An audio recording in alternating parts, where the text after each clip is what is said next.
দেখুন বন্ধুরা, আবারও চলে এলাম SHR ইভি ট্রেনিং সেন্টারের তরফ থেকে। তো আপনারা দেখতে পাচ্ছেন এই কন্ট্রোলারটা আমরা রিপেয়ারিং করেছি। তো এখানে দেখুন, বেশি কিছু না, এই একটা রেজিস্ট্যান্স আর এখানে একটা রেজিস্ট্যান্স কাটা ছিল।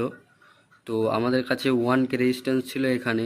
তো 1Kটা এসএমডি ছিল আর এটা 3.3K ছিল, এটা এসএমডি ছিল না, তাই নন এসএমডি লাগিয়েছি।